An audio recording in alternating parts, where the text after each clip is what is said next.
What if you could incentivize your labor force in a positive way to hold one another accountable for the production, the quality, and the safety of the jobs that they're building? My guest today is Michael Fortinberry. He is the co-founder and COO of Protiv, a trailblazing productivity program that's transforming project-based incentives. He has a background in construction, and as a result of that, he understands the problems that construction companies face when they look to maximize the productivity of their labor force. And he has produced and developed a software program to help with incentive-based performance, tracking the performance of folks in the field, and as a result of that, enabling them to see how they're doing in terms of their labor productivity and how that relates to the incentives that they have committed to and agreed to. Our conversation is very interesting because we dive into what actually incentivizes people, and we always think about carrots and sticks when it comes to incentives. Michael's very much on the carrot side of that discussion. So enjoy my discussion here with Mike today. Feel free to check out his website, protiv.com. The great thing about Mike, again, is he has experience in construction, so we're not just going to be talking about generalities or imaginations when it comes to construction. We're going to talk about specifics and practicalities, and you're going to enjoy this conversation. Thanks for listening today. This is Eric Anderton, and you're listening to Construction Genius, a leadership masterclass. Thomas Edison said that genius is 1% inspiration and 99% perspiration. If you're a construction leader, you know all about the perspiration, and this show is all about the 1% inspiration that you can add to your hard work to help you to improve your leadership.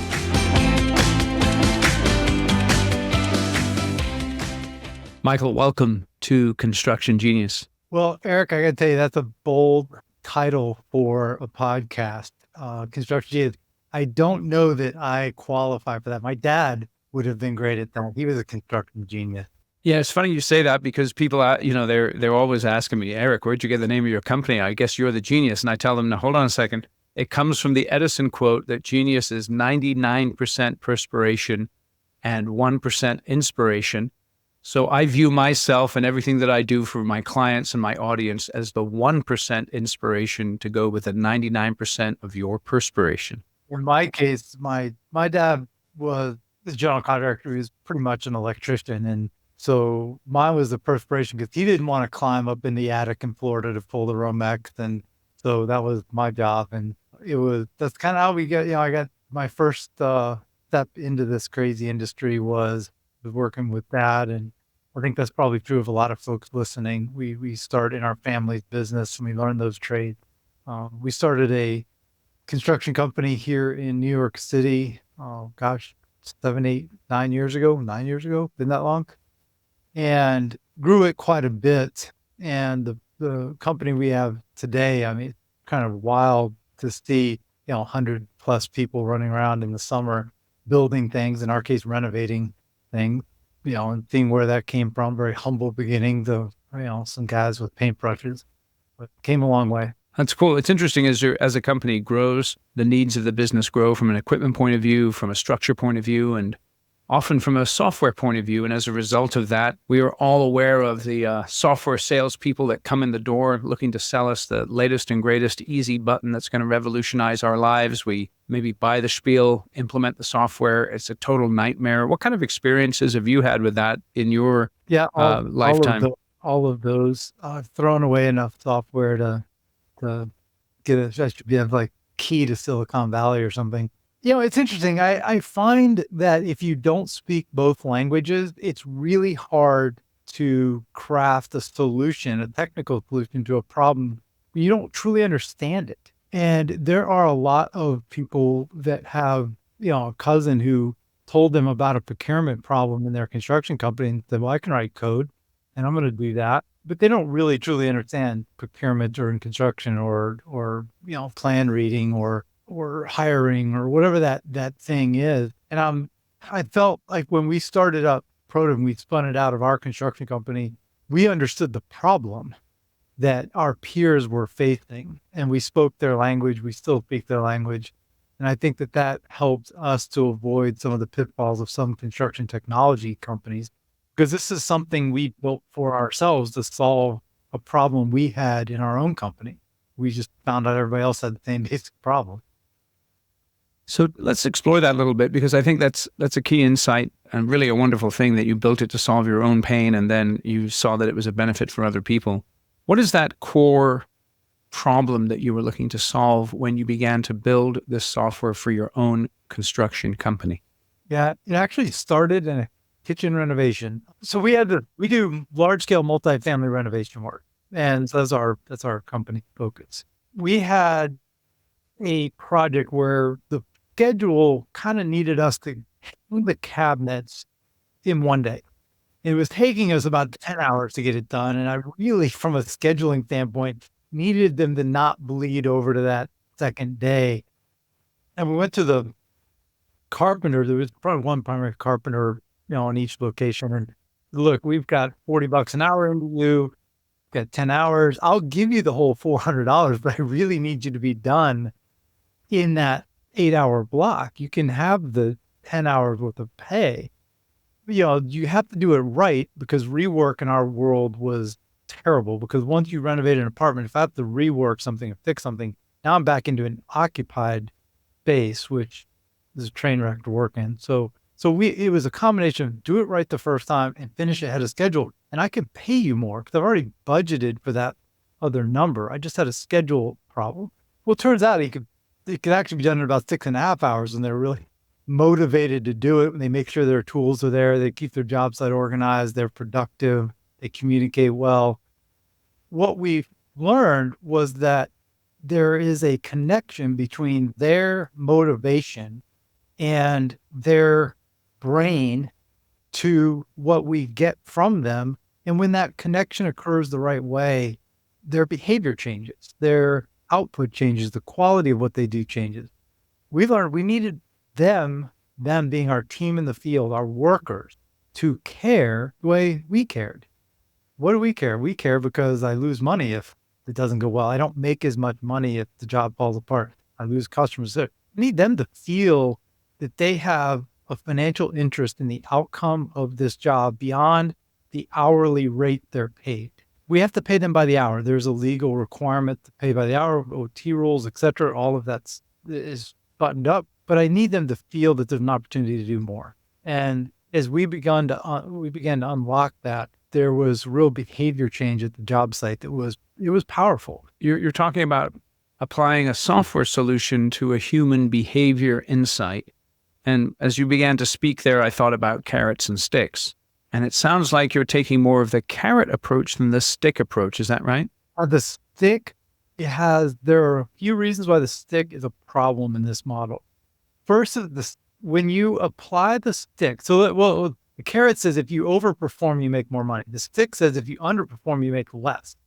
However, there's a theory out there, it's actually Nobel Prize-winning theory called behavioral economics, where the stick has an unintended consequence because people have a greater fear of loss than they do desire to win. And so in your hourly pay, if I think I might have to go home and tell my wife that I made less money this week because I was lazy or didn't do something right, I am really afraid of that. So if that becomes a possibility, I cut corners. And so in real life, what you experience, because we played around with all that, we found that the stick part had the unintended consequence of causing quality issues that we were easier for us to control if it was just the carrot. Can you just go back and explain the why again? Just another pass on it, on why the stick didn't work, the unintended consequence of that. When they rush because they're afraid they might make less, they have quality problems.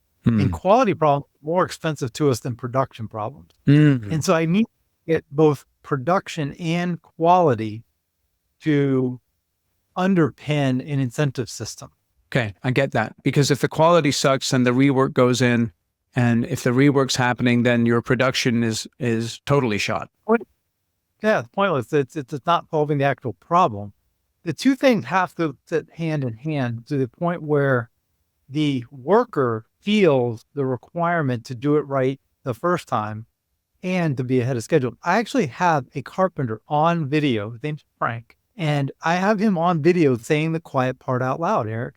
He actually said, this is the funny thing. He said, well, my approach to quality changed once I went on Propay. Propay is what we call a bonus project.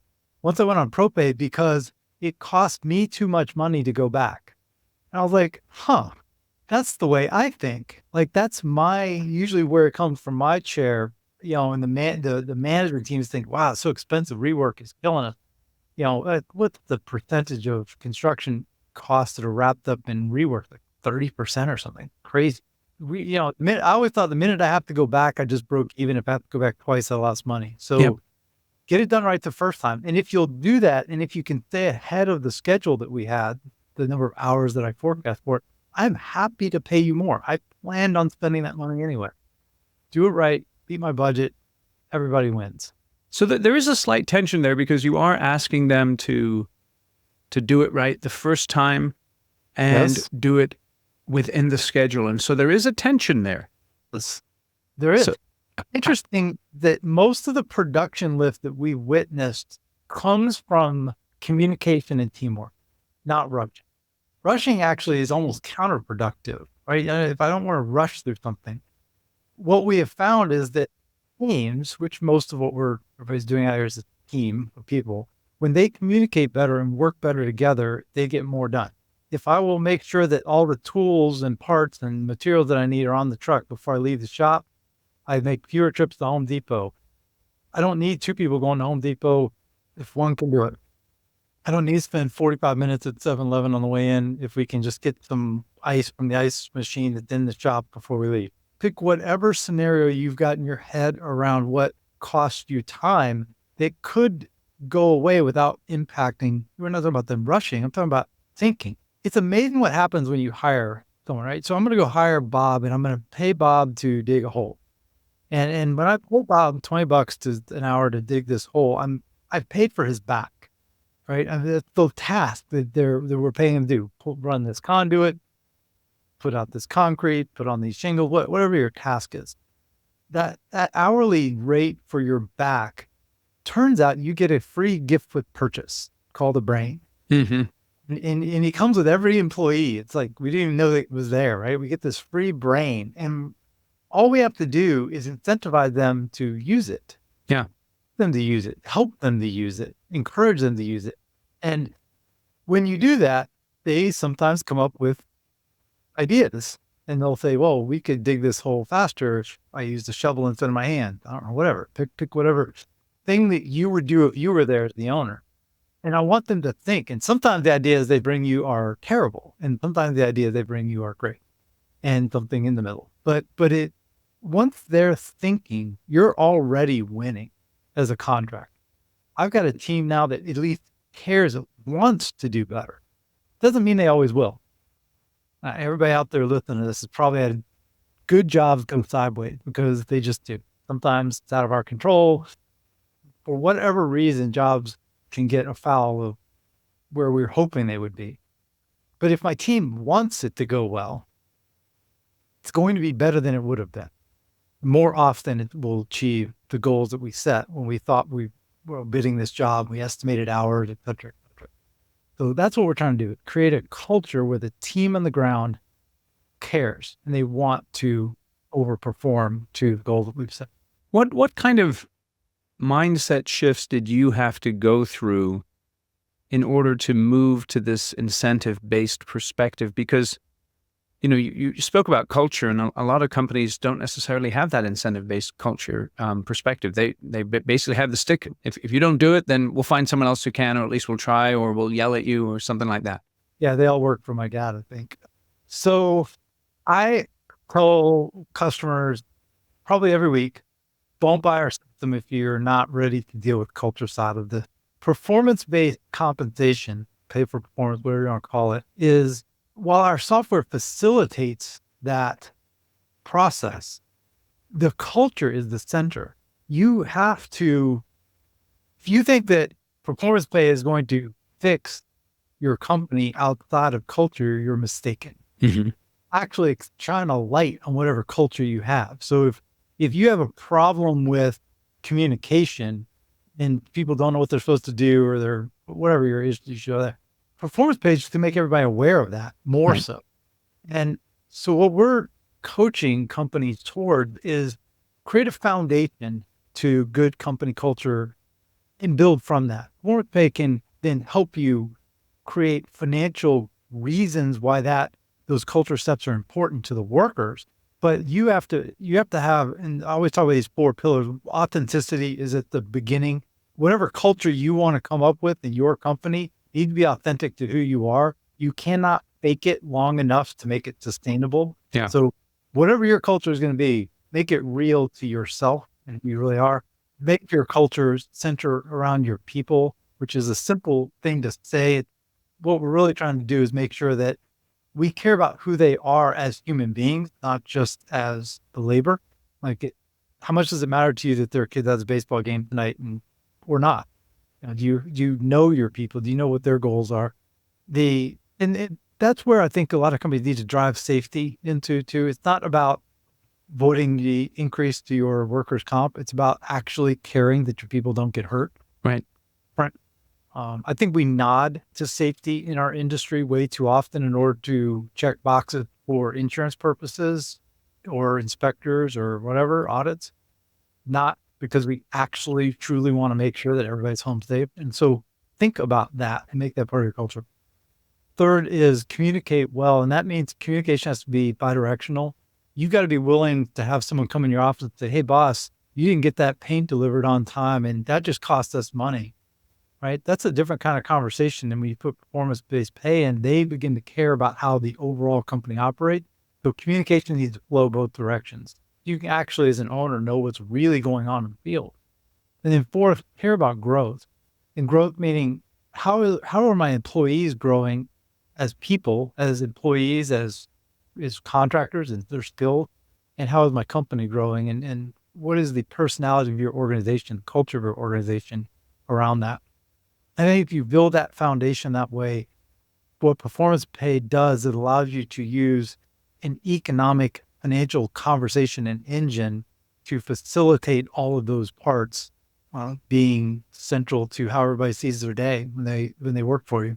So if you've defined this culture, which is, a lot of work that people do, and especially as they mature as a business, perhaps when we first start, we're not thinking about culture, we're just thinking about building projects, winning work, and paying the bills. What are some of the most successful strategies that you've implemented to attract and retain skilled labor, particularly in a highly competitive market? Yeah, it's tough right now. There's somewhere around 850,000 worker shortage by, I think, next year. It's 375, 400,000 job openings over the winter. That's just going to climb through the summer. We don't, in our own company, have as many people as we would like frequently. All construction companies have the wrong number of people at all times. That's right. We have, right? We always have too many or too few. Well, how do we attract the best people, and how do we keep the best people once we get them? When someone else gives them $2 an hour more, and they'll jump over and go to Bob's Plumbing instead of Jim's Plumbing. That's the worst of it. Spend 4 years cultivating someone up, getting ready to run their own crew, whatever your structure is, only to lose them for relatively small amount of money. But what's the challenge, right, Eric? Because Bob comes in your office and he says, hey, boss, I need a raise, right? Eric, can you give me a raise? A couple bucks an hour would really make a difference. The only thing that happens if you give Bob a raise is that your cost just went up. Bob doesn't think different the next day, but Bob really wants that raise because he's going to get it somewhere. So now I've got to recruit and I've got to retain great people, and I've got to do so in an environment that doesn't drive my costs up. So what we found is that workers like to work somewhere where they've got a chance to earn more. Mm-hmm. I'm a great plumber. I'm worth $40 an hour, whatever, your market rates are. Okay. I can pay you that. Best part about working here is you can make an average of 44 because of our performance incentive. So, there's an opportunity for you to go further. All right. I would argue that the people you want to work for you are the ones who jump at that. The minute because in their head, they know they're good. Now, are they really good? If they're not really good, they're almost a little intimidated by the idea of performance pay because they're like, well, I'm not really that good. I'm just saying it. But if I'm really good, I know I'm going to overperform. So I want to work at this place. Once you have someone on performance pay, our workers across all trades are averaging about 18%, I think 17.8 for higher wages than they do off of performance pay. Let me just ask you to just simply define what you mean by performance pay. So if you overperform on the project, the company splits some or all of whatever they save with both is a crew-based bonus that's then distributed to the workers individually based on the number of hours that they each put into the project. But you bring it down to the crew level. 100%. They're the ones who do the work. Yeah. Okay. The ones you want to change behavior in your company. Yes, I would like my crew leaders to be motivated, my supers to be motivated. There's a lot of ways to bonus that team based on GP and other things. The hard team to motivate has always been the workers themselves. Right. And it's not just hard to motivate them, it's hard to really drive the right incentive, financial incentive to them in a way that you're not afraid you're just spending more money. At the most basic level, I create a budget. When I bid the job, I thought this was $10,000 in labor, $100, whatever it is. If I can beat that, if I get it done for $9,000 in labor, I've saved this $1,000 because my team worked well together. They didn't waste time. They did it right the first time. I overperformed to my target. I've got this leftover $1,000. I can do something with it. I plan to spend it anyway. I've already hit my target margin on the job right now because usually labor is my biggest variable cost. So now I've got an opportunity to do something with this leftover money. I can keep some of it. I can share it. I can share all of it. What do you want to do? But that pool of money that's left over, that's the key. Now, what we learned is that the workers need to be able to see this money very directly. It can't be just, trust me, I'm going to give it to you. And that's where that's where the software comes in so that the workers see what their bonus opportunity is. Okay. So when you say see what their bonus opportunity is, how is that visualized for them? On their phone. We actually show workers the budget for the job for labor. We show them how much time they have for the budget. We show them how much time they've used, how many dollars it was, how many dollars they've used. We show them what's left over, and we show them based on the number of hours they're working, how much of it comes to their pocket. They can set their own goals. They can look at percent complete, and they can actually see on their phone what is going to be a bonus payment for them depending on how they're performing as a team. What do you say to company owners who are like, I don't want to share that information with them? What if they think I'm making too much money and they're not making enough? This is just the labor budget. We're not showing the whole budget, just the labor budget. Okay. Hey, this is Eric. Just a quick break to remind you to go out to Amazon and purchase my book, Construction Genius.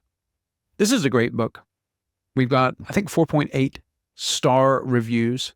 I really want to encourage you to go out to the Amazon website and buy the book because the book will help you to be a better leader.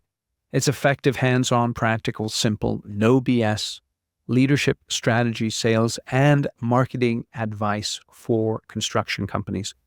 One of my clients has this copy absolutely underlined and notes all over the place.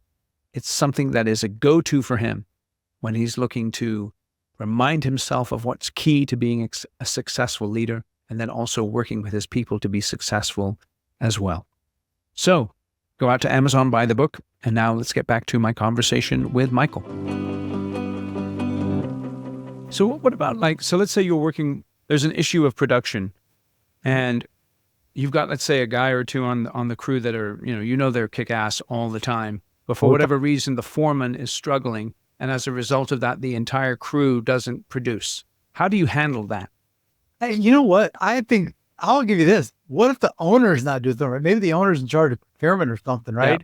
Yeah. And that was the kind of example I used earlier. The owner doesn't get on the phone with Sherwin-Williams and get that material delivered. They have, Granger hasn't dropped the stuff off because you called and ordered the wrong thing or gave the wrong address. It is fascinating what happens culturally in an organization when the crew in the field, which is generally a much bigger team than the crew in the office, right, starts to care enough that they bring those problems up. Yeah, I want that. As an owner, I really want Bob to come in my office and say, boss, you got to get your act together. You're costing us money. Think about what's happening right there. Now I have a team. Now if I've got 100 people, if I got 10 people, right now I have 3 of them that care. What if I had all 10 that cared? Right. And the information about what it is that we need to collectively do to be more successful matter to everybody. So that my crew on the ground care that the estimator can tell the difference between meters and feet when he's measuring out how many linear feet of base molding I got to put in. I need them to be aware and to care that all of this matters, from the way we bid the job, the permitting, the materials, the execution on the job site, our coordination with other trade, our production, our quality. All of those things have to come together. Sometimes the weather for us to make money. But if it all comes together, then we all do better. So let's get everybody to at least raise their hand and bring up the fact that, Bob's struggling. Our super is struggling with coordination on this job site. He can't keep the electricians out of the plumber's hair, whatever. Those kind of conversations are ones you want to be occurring if you're the owner, if you're in management, because then you can do something about it. Right now, you don't know. You have no idea because it's not their money. Right here, this is a great thing, Eric. Right now, I hate to break it all dualistic, but your workers don't care about your money. Right. It's their money. They are somewhat accountable to their peers, which is interesting because that's why the bonus being across the team works. Because if Bob is slow, his coworkers are like, hey, Bob, you need to, get your act together here because it's costing me money now. And so they're somewhat accountable to each other. And they will say things to each other that we can't say to them. That's a funny thing. Yep. But I want them to tell me that they're super struggling so I can do something about it. What is the relationship between implementing these incentive type approaches and the impact on the amount of overtime that you guys get or that your clients get? So OT is interesting. I hear from a lot of different companies, different strategies around dealing with OT. I've talked to companies that just plan for it. They plan financially for it in the way they bid the job. They don't have enough people. They know they're going to need it. They're budgeting it in. Fine. I have others that just accept it. Yeah, we work 50 hours a week. My guys get 10 hours of overtime. It's what we do. Not going away. I have others that are just terrified of it. They know it's killing their margin. It's hurting. They seem to can't wean themselves off of it. We were kind of in that last bucket for a long time. Early on, we were struggling to get OT under control, especially in the summer. And what we found was that I could go to a worker and say, all right, Eric, you've been making $27 an hour on average between your OT and your base. You finish these jobs in 40 hours instead of 44 hours. You're still going to make $27 an hour and you're home 4 hours sooner. But what we're trying to do is get the crew to realize that they can make their money they were making and do so in 40 hours and go home and not be working, do something else, and still have that income level that they were adjusted to with their OT rates. We combine that with a maniacal effort to avoid it. Right. There is certain discipline that comes to avoiding OT. It is just that we're going to finish today on these timeframes. What we hope that performance pay does is give the team an incentive to say, well, I can still make the money I was wanting to make, the real goal that I had in my head beyond my hourly rate, but I can get out of here at 5 o'clock instead. There's this idea of incentives and how that affects the overtime. And it sounds like it's all tied around them executing on the schedule. Very important. So how do you ensure that your projects stay on schedule? So that's a pretty broad question. Yeah, for it is. It's a little bit different, I think. In our space that we have really circulated, it is an effort to get the crew on the ground to care about the schedule so that we can be informed of things that might limit our success in getting there. Right. It is really good to know at 7:15 in the morning that materials aren't there instead of at 8:15 in the morning. Yes. Right. Or the sooner that you have the crew letting you know, here are things that we are doing that could throw us askew, or challenges we're seeing shape up, the sooner you can do something about it. A lot of our limitations are in when we can react to a problem that's going to throw us off schedule. If I have a 30-person company, 6 people in kind of 7 people in management of some level, they're only in so many places at a time. So I've got those 7 sets of eyeballs and ears to be aware of what might be throwing me off my schedule. I would rather get 30 people telling me where I might be off schedule, and because it begins to matter to them. So we always bring it back to, how do I get more engagement with the full organization so that I have a better chance of getting there? No matter what, you're going to have jobs go over schedule. It's just, that's real life. That's construction. If you don't want that, you're in the wrong line of work. It's going to happen. But let's make it happen less because we're a bit more aligned. Now, there's other things. There's control over your procurement process. There's ensuring that you've got a really strong estimating and permitting pieces in place. Every industry's got its own little nuances, trade. So tell me about this peer accountability, because a lot of the work that I do with my clients, we're talking about the leaders holding the people who report to them accountable. And if you can tap into that secret sauce of peer accountability and actually get the guys and the gals in the field actually holding themselves accountable, that has a tremendous impact. How does Protiv specifically enable or promote peer accountability? So when we create a ProPay in our system, which is a jobs budget that has an opportunity for a bonus, the crew can see that labor budget. So they know they've got 100 hours to do this work. At the point they are rotating, through their task and they're working on their job, if someone isn't doing something right, there is awareness that that effort impacts the others financially.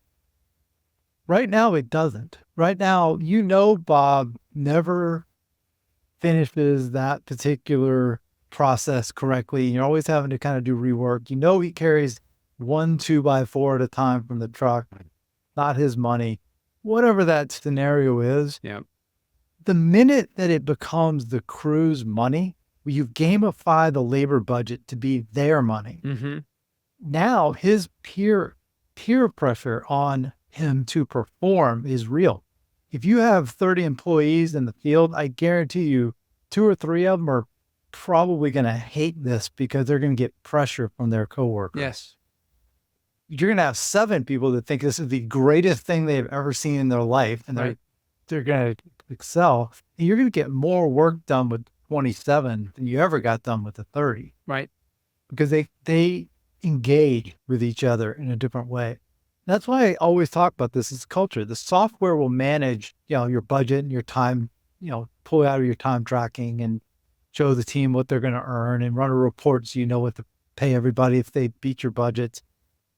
Structurally, the software handles that. The communication and the culture side of this is the effort to pull it off successfully. Obviously, incentivizing folks in the field is important. What, if any, incentives have you created that you found to be successful for folks in the office who perhaps don't have a direct impact on labor productivity, but an indirect impact? There's really 2 answers there. We have, in our own company, we have always looked at GP-based incentives for field management, project managers, APMs, et cetera. Mm-hmm. I've always thought that they control more of the equation of a job success, procurement, efficiencies, et cetera, on that they should be tied into the gross profit of the project. That's always pretty easy to pull out too. My project managers, your APMs, et cetera, they're also paid at a scale where it's okay if they have maybe a quarterly bonus. If you try a quarterly bonus or let alone an annual bonus with a $27 an hour carpenter, they do not change their behavior on a Tuesday in April because they're going to get a holiday bonus. Right. So what we've done with mid-management is it's okay, I think, at a certain level to start to look at quarterly bonuses based off gross profit of, depending on the type of jobs you do, et cetera. The other thing that we have done, the only part that our software does in that, is we have tied we call it a lead pay. It's just a separate bonus line that can be paid to anyone in the organization if the job beats its labor budget, which is an interesting, start to apply that to how you look at estimating in particular. You need things like procurement and logistics. If the crew in the field actually beats the labor budget that you put out, then you have a chance to earn a little bit more. The thing about our estimators are frequently challenged to compress labor budgets to win jobs, right? So there's this, now I'm stretched, right? And so now what I really want to do is have a slight incentive there for them to have enough money in the labor budget that they can actually earn a little bit more if we can beat it. That's an interesting thing. Same thing goes with things like procurement. I have a client that is rewarding their mechanic in their shop. They have a big shop team that just maintains equipment because they want to make sure that equipment is working well so that the crew in the field isn't slowed down and can stay on schedule. They're a road building company. They're building roads. They need to make sure all that stuff is working, keep the productivity up in the field. So the crew in the shop, the mechanic, are earning bonuses based on how the labor budget goes in the field. Right. Fascinating. Right. It's interesting. Where does this approach not work? Time and materials projects. I haven't found a really way to do that. If you're using subcontractors for your work, it's not a tool. Your subcontractors would be the ones that use this if you're a GC. Right. We're not a platform for GCs. I don't like it on jobs that are anchored around driving. I just think that it's a little sketchy. It's on the edge of sketchiness. Right. My job is to drive around. I would like to actually encourage you to go slower. I think if you're driving, I'll quick crash my van into a tree. How do you handle then if it's for subs, how do you handle that dynamic when coordination with other sub trades is not working well and that therefore is having an impact on your productivity and all that kind of stuff? I'll always kick it back to, I really want to know. I want them all to care, and I actually want them all to be frustrated with it because I'm frustrated with it. Right. If I'm the electrician, I've got a crew out there and I can't get to what I'm doing because the framers are still, a week behind, and now I'm on the clock and they're slow and overlap and the painter's running behind me doing stuff. Too much, right? I'm frustrated as the head of that trade in the field, and I want my team to be frustrated by it. I want to find a solution to it. Right. So awareness so that I can do something about it is the solution. How do you then path for the solution? So how do you then handle a crew who will come to you and say, okay, I know I didn't make my schedule. I know I didn't make my incentives, but it wasn't my fault. It wasn't on me.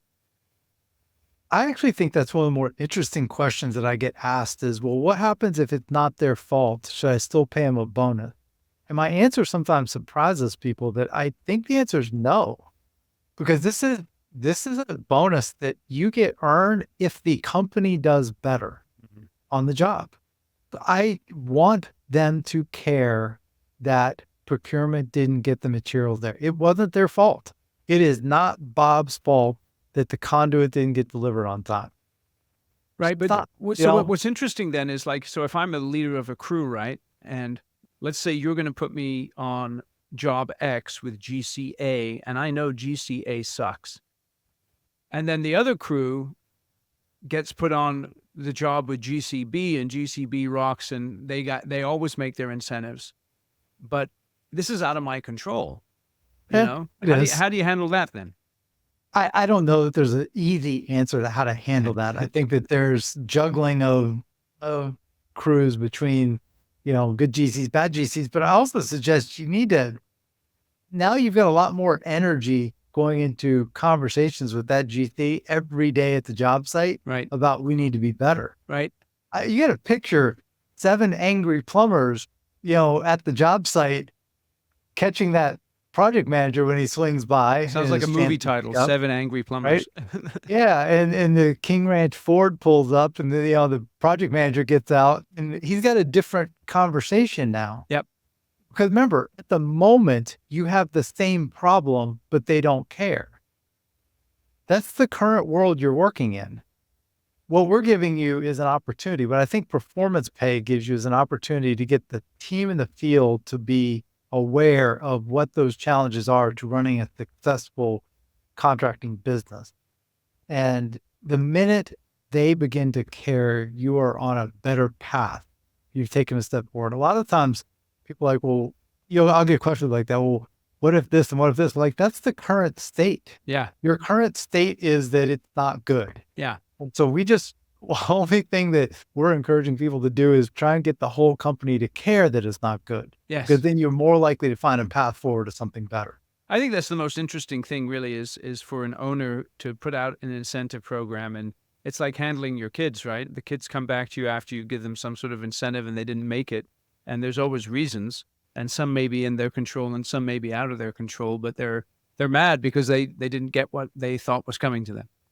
That's real life. Yep. Well, here's the difference is that the worst case for me is that I go below zero as the owner. Yeah.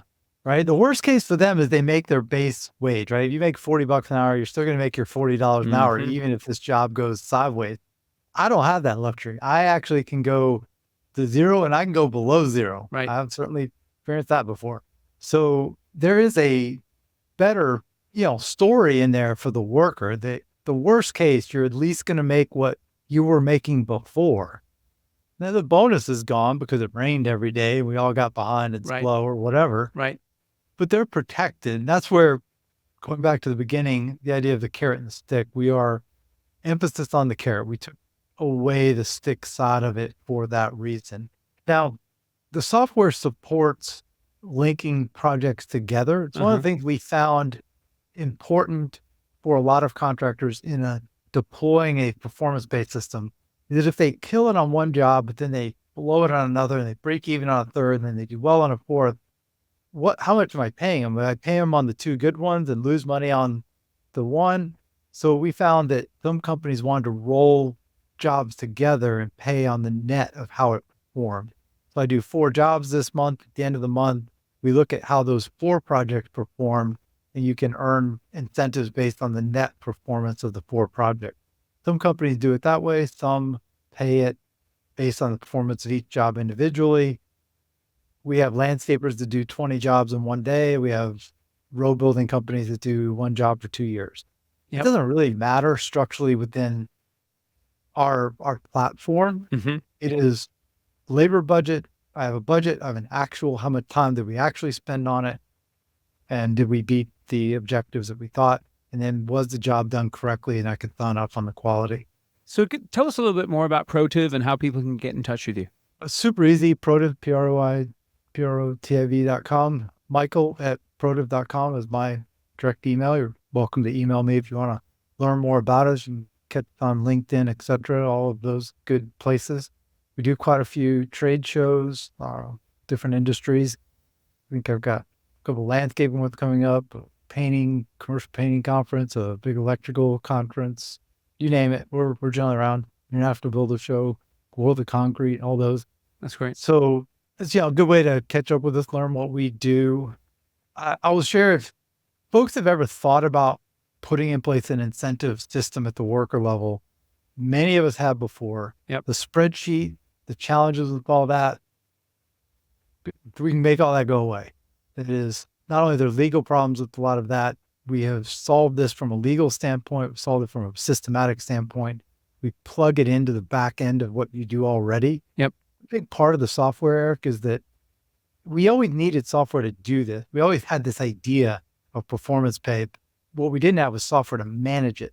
So by plugging into your budgeting, Procore, Buildertrend, Java, or whatever you use, however you track time, QuickBooks Time, ClockShark, etc. There's always Busy is a great one. There's lots of them out there. Yeah. However you track time on one side, however you track your budget, labor, etc. on the other, bring those two things together. They flow into our software, and we manage a performance-based system. So been super successful, 10,000 plus projects through it now. So got a lot of good data on how it'll perform, and love to help folks out if they're interested in going down this road. Great. And the one thing I would say to promote Michael is that he knows what he's talking about because he comes from construction. So he's not just some tech guy with an idea. Yeah, it's been a lot of fun. I don't know if I'm construction genius quality yet, but we're learning a little bit more every day. There you go. All right, man. Appreciate your time. Thanks for joining us. Eric, thank you very much. Hey, this is Eric. Just before you bounce away, thank you for listening to Construction Genius. And by the way, if you would please give this show a rating and review wherever you get your podcasts, I'd really appreciate it. Because if you do that, more people will listen to the show. So it's awesome. I'll catch you on the next episode.